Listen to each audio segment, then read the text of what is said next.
Though I am wearing a shirt that kind of looks like Frimpong.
And that was some shots coming in from Calcutta and Kerala of people getting into the spirit of the Brazil 2014 World Cup. Guys, hello and welcome to What the Football on India Post Live. It's going to be another fun episode talking about all the stuff leading up to the first game tonight. We were right round the corner. It's fantastic. Joining me as always is Chaitanya. And we've got Nick Hill on Skype who's about to get very excited about something, but we'll get to that in a second.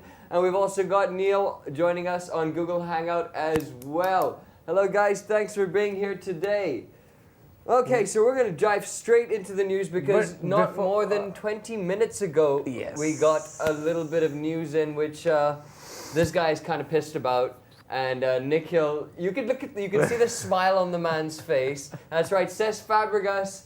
It is confirmed he is a Chelsea man from now on at an approximate £26.6 million. The traitor has traitored again.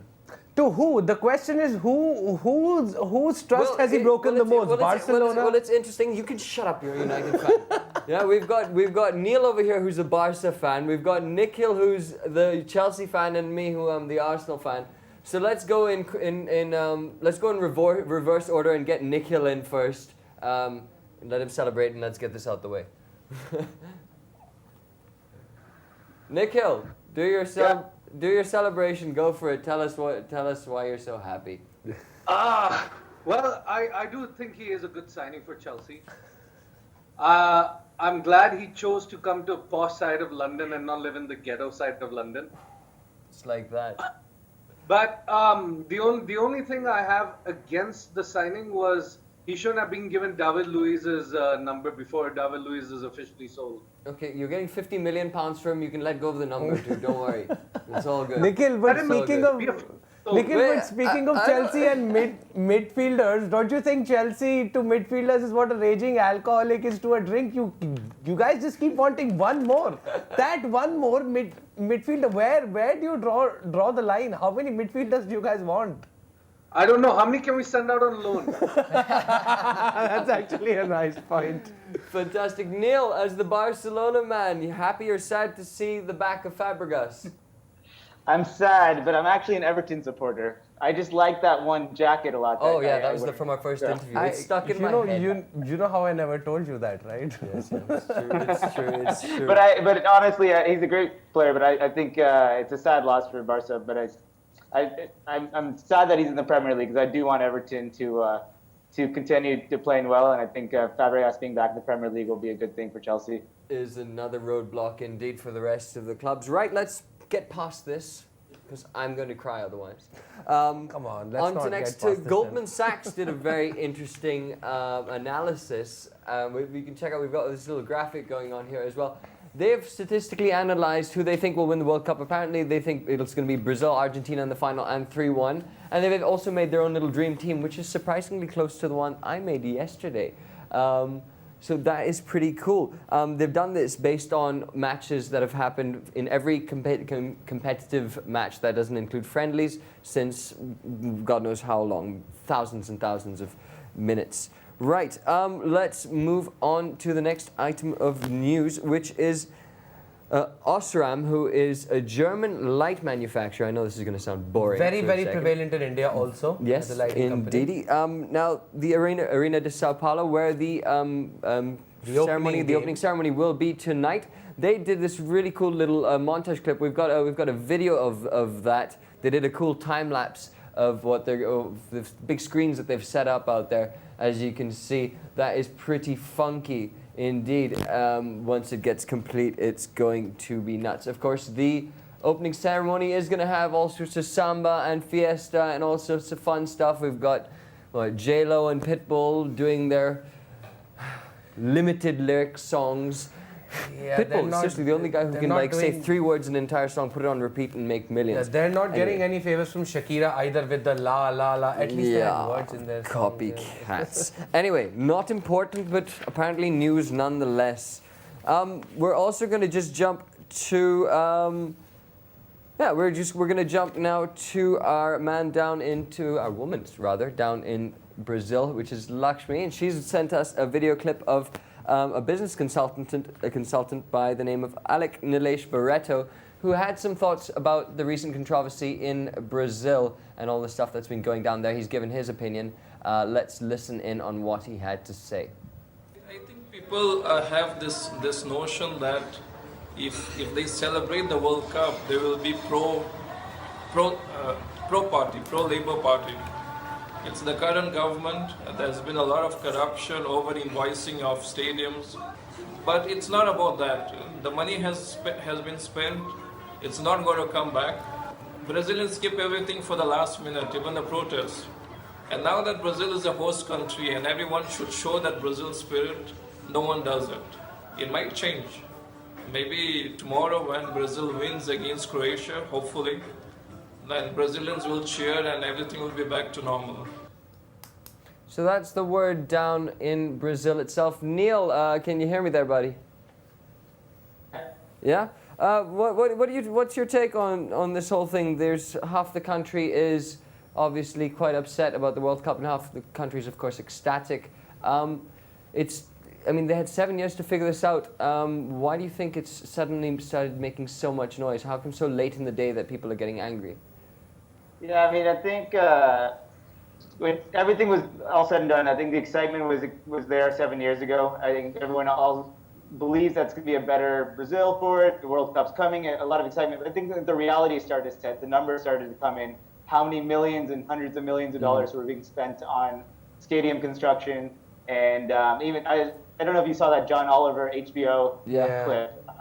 And he made it was hilarious, but he made some really honest points about where the U.S. is playing in Manaus, and how it's only 4 matches going on there, and how much money was spent to even get the construction materials over through the Amazon into that stadium, and the fact that nobody will really be playing in that stadium after those 4 matches, or maybe nobody who's going to fill that up and really give it justice. So I imagine when those sort of facts coming in, and that legacy wasn't really probably thought about as much as everyone hoped it would be, I can imagine why the youth and the educated youth would start to kind of kick off, which is what they're doing. And I don't blame them in a lot of ways either, because I know Brazil has some pretty big issues out there. Yeah, in terms of a footballing infrastructure, money-wise, they're perhaps let's say government-wise, they're in the same sort of boat as let's say India, for that matter, in terms of disorganization, corruption, and all that. And you yourself, you work closely in setting up football institutions and all around here. You've done your research and all. How hard is it for people to really break through these barriers? It's incredibly hard, because if it was a private organization running the show, I think it's a little bit easier. But when you throw in government, and it's not just government's such a vague, broad word, but there's so many different agencies that are involved in government and so many different moving parts, that it's easy for the outsiders to say, hey, how come they didn't think about all these things, or how come work didn't get done faster? But if it's like an Apple or a Microsoft, they can kind of get it done within their own world. But Absolutely. I can imagine these larger countries where there's already so many social problems and a lot of kind of financial and economic problems, it's difficult to get all the pieces together to work out. So although I wish it was better, and these things were thought about 7 years ago, I understand, because I've been on the inside, I understand why these things happen. And there's, of course, corruption along every single layer, from FIFA at the top all the way down to the guy who's probably right now trying to get the opening ceremony stadium cleaned up. Absolutely. So, pretty much there. So I mean, there's a lot of stuff circulating around that. We mentioned the Goldman Sachs thing earlier. You should check out on their site. They've actually also done a very interesting analysis of when they think India and China will play a World Cup final. So that's something worth checking out as well. Another guy who does a lot of permutations, combinations, and sciencey wormholes, loopholes, all these things is Professor Stephen Hawking, who also did something really cool. He did an analysis of England's chances at the World Cup. Apparently, if the temperature rises by just 5 degrees Celsius, that could reduce their chances, according to Professor Hawking, by a massive 59%. 59%. Which is really interesting. He's done this based on weather conditions, their matches in the past, and all. And of course, if it goes down to penalties, as you can see, no chance. He's also pointed a very funny fact that if England were to come down to penalties, the blonde penalty takers would be more successful than the brunettes and the redheads. So thank God Scholes is not in the English team for them. Indeed. Right, moving on to Sepp Blatter, who's done a U-turn over allowing video challenges in live play, at least in his stance on it. He wants more technology. Platini wants less. What's up? And speaking of that, the Sepp Blatter has also said that managers should have he suggested for the competitions, has suggested that the managers should get 2 challenges for the referees on their call. So I think they're turning it into a technology-based sport, and in a football, a game which is so fluid, it ruins the whole. We don't want to do delays. this American football business. No offense, Neil. I know you might be supporting there. Not at all good. Purist. I remember because the first time I met him, he said soccer, and I got really upset. Nikhil, what's your take on that? More technology or more referees? Well, see, I personally feel that more referees would be a better idea. I don't like the idea of the game breaking. I feel that the fluidity of the game is so good the way it is. I would honestly like to know how many people have bought Sepp Blatter. Yeah, seriously.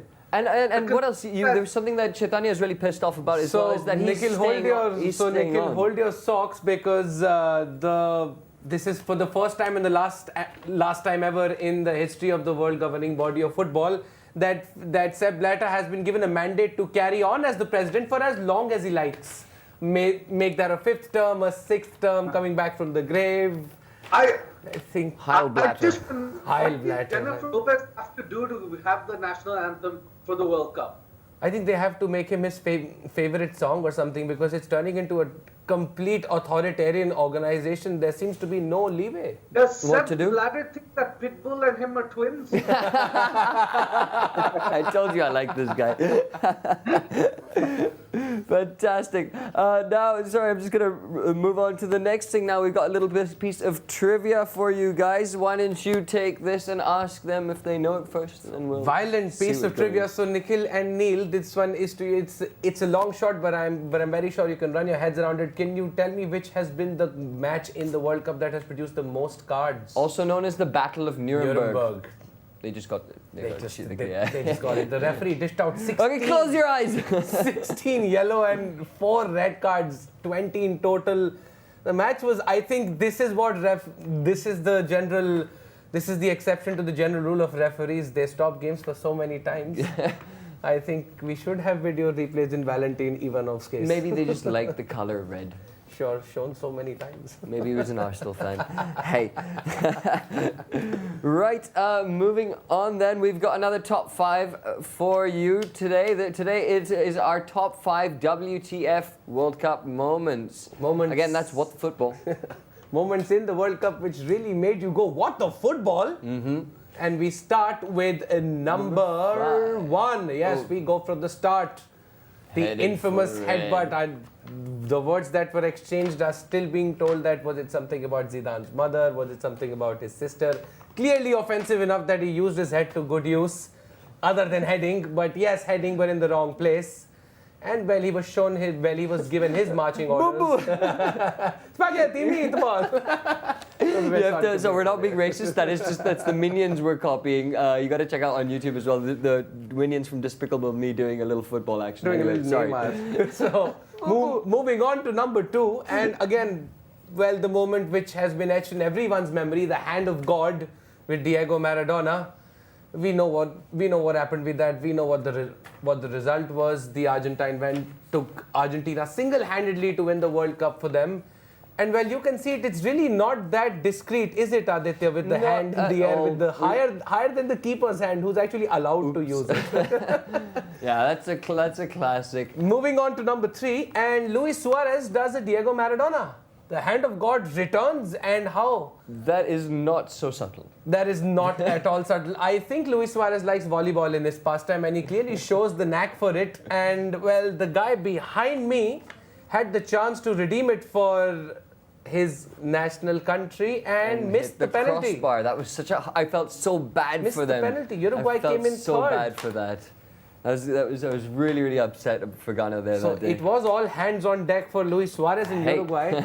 And well, with him done, we move on to number 4. Again, a very remembering World Cup. Something that moment will for not be English happening fans. this time around thanks Not to goal at all. line technology. Not indeed. at all. You can see the ball is clearly away from the line. England were trailing 2-1 at that point, and well, my friend here says that had that goal gone in from Frank Lampard, which had Who it knows gone, what might have happened? the result would have changed. But at the end, Germany triumphed 4-1, went on to the semi-finals again. So That is England history. It's have what is written. another is thing written. to blame for. Yes. Their World Cup misfortunes. And rounding off the top 5 was, well, a very dark side to player and coach relationships and, well, teamwork in total, because this was teamwork at its absolute opposite. The French team in absolute shambles.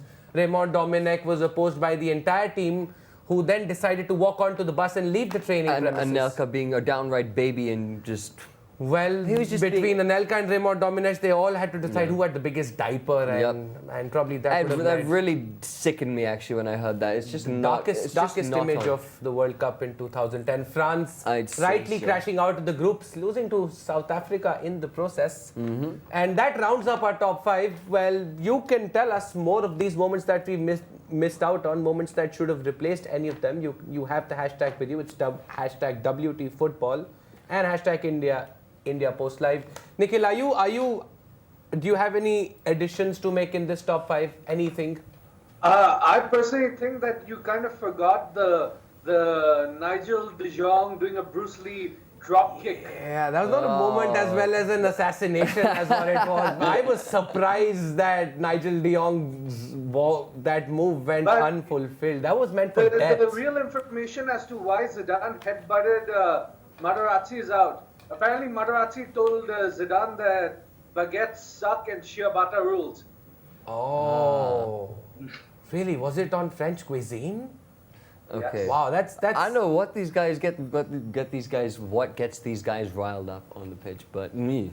Must be a soft Okay baguette, then. that's enough. I'm not sure if there was some innuendo in there that I missed or not. Who knows? Who knows? Baguettes and all. Yikes. Right. Well, let's get straight on to our match preview, guys.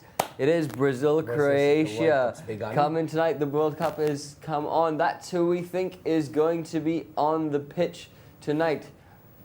Talk me through that. Again, Fred Huff, as we Neymar, discussed. Oscar Paulinho. Yep. Do you see anyone coming in and out? Their bench is absolutely flooding with talent. They can bring on anyone for anyone. They're basically also trying to play a brand of total football here with Dani Alves and Marcelo basically running behind Hulk and Neymar for the follow-throughs. Solid team. There is no addition. There is no addition. It's a complete team. And Luis Felipe Scolari has gone on to say, and I quote, "To all Brazilians, I want to tell you that the time has arrived. It'll be 7 steps. We will go one step by another, but we will win this World Cup. This World Cup is ours." That's a battle cry at the start of the tournament. I absolutely agree. Neil, do you think this is Brazil's year? I think that this game won't be as clearly Brazil's game as everyone thinks it's going to be. I think the first game of the World Cup, so much pressure is on these guys, and the nerves will be high. and every single touch will be scrutinized. It'll be almost bigger than a World Cup final, just because people have been waiting for those 7 years for this, and many, many more years. So, coming as a player far from a player of a Brazil status, or even probably a good Delhi player status, but I would say that the nerves would be pretty high right now for them. And I imagine Croatia is not a small team either. They're That's tough. what I was going to ask. Strong. Apart from the nerves, what's happening? What's coming in from Croatia? Apart from Luka Modric is the obvious one that's really going to cause the Brazilians some problems. Another one that he would like, which on a personal note, Neil, you would like to support in Croatia is Ivan Rakitic, who has signed for Barcelona, who's going to be starting for Croatia tonight. So He's an Everton fan. No, but Yeah, we forgot. We keep forgetting. Anyway, back to Croatia. Sorry, Neil. Go ahead. No, I think they have a strong squad. I haven't done as much research on them as I probably should have, but I just know that they have a strong team. I know the qualifiers did extremely well, and they're looking to potentially go second in this group as well. Right, happy days. Well, on that note, let's actually check out Croatia and let's take a look at who's going to be possibly on the bench and on the field. You might notice here, Aditya, that in the first 11, I have not put Mario Mandzukic, and I did, but I had to take him out because when I checked out, he's actually on a red card. Oh, hey. Yes. So he will not be Nicely starting done. the next couple of games for Croatia, but I think in Nikita Jelavic and Eduardo da Silva, another ex-Arsenal recruit, Indeedy. I think they have a very potent strike force. And as I said, with Modric and Chorluka, veteran Chorluka, Ivan Perisic, who are well-experienced campaigners for their club sides. Olic is no stranger as well to the game.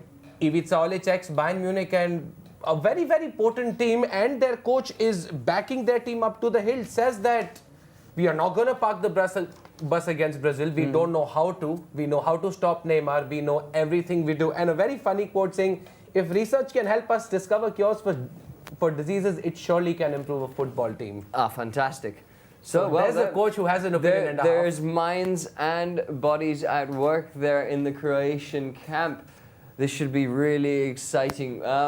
Scores, what do you think is going to be the score? Well, their head-to-head stands with they've played twice and Brazil have not lost any of them. They've won one and they've drawn one. So well, that means nobody's lost. Nobody's lost. Oh, yeah. sorry, of course, Croatia's lost. In the first match, not yet. Yeah. So I expect Brazil to win, but as again Neil said, he thinks that Brazil might just crumble under pressure. I think the way they play, the way they've been backed, I think it's going to be fun, happiness all throughout 90 minutes. So I expect a goal romp, to be honest. Yeah, absolutely. First game, set the bar, 3-0. 3-1. 3-0, 3-1. Okay. 3-1. Neil, what do you reckon? Score, prediction? I'd say 2-1. 2-1 Brazil. 2-1 to Brazil. Nick Hill, prediction? I'm probably also going to go at 2-1 to Brazil. I just feel that they're going to come out and try to, really liven up the crowd and make a lot of mistakes. Because I don't trust David Luiz as a defender. Yeah, same. Agreed. Easy for him to say now that he's gone, his right? club sold him. Last year, it's like, yeah, we got Sideshow Bob, we're awesome, yay. Sideshow Bob. Right, for me, I'll just be the dark horse here and go with Croatia for a 2-1 last-minute goal from Luka Modric. Huh? Whoa. That's my prediction. 2-1 to Croatia. But, there is still a lot to go through because you guys have to make your predictions as well if you want to win yourself a ticket to Brazil, which, I mean, you really should do if you're watching this show. So do check that out. That is on our website, indiapostlive.com. It's our road to Brazil. It's your ticket to Brazil. All you have to do is put together the dream team that you think is going to be the collection of the people who you think is going to be the standout performers in this 2014 World Cup. Right. Hey, they could have Modric in their team, and as you said, if that materializes, scores that last-minute goal, points galore. Points galore, exactly. Think of it like a fantasy league because your choices will be measured against the average of everyone's choices, and the people who get the most correct selection determined by the votes will be the victors. So that is cool. Guys, before we end the show today, where are you watching the match tonight, Nick Hill? I'm actually setting up a person's home for the matches. Oh, hey. So there's going to be a lot of food, a lot of booze. Can we come? Yeah, by all means. Chaitanya knows where it is even. Yes. Fantastic. And So we get the friends and family discount, don't we? we get the friends and family discount. Hey, yes, indeed. Neil, where are you watching the game tonight? And if you're not, apparently we got a place to go. No, yeah, actually, you guys have both been here. I'm at the Libero house. So Oh, we wow. are at my office, which sounds pretty nerdy, but if you've been to our office, it's a pretty cool fraternity house type place. So we just got Hey, a isn't nice it? flat screen TV yesterday. We've done the corporate retreat this year and decided to invest in the flat screen TV. So we just Nicely put it done. up today, and all the guys are coming over, and we're gonna have a good time over here. Fantastic. That sounds like loads of fun. So I have a coin. Heads for Libero, tails we go to Nikhil's. Libera's closer to my house. Libero's closer to yours. So Neil, Yeah. expect 2 people running around your lawn in the next 1.5 hours or so. Happy days. Please, you're welcome. Right then, is us at the end of the show for today. Thank you guys so much for joining us on Google Hangout. And from Let's go, us here let's in go. The studio, game's about to let's start. go. Guys, the ceremony will be starting soon. So let's not forget about that. And to leave you with some fun shots, because right here on planet Earth, while we're all very excited about football, there are some people who are unfortunately working out of this planet, out of this world in space, and they're also getting excited about the World Cup. So we're going to leave you with the shots of them as we take off. Thank you so much for watching, and we will see you tomorrow.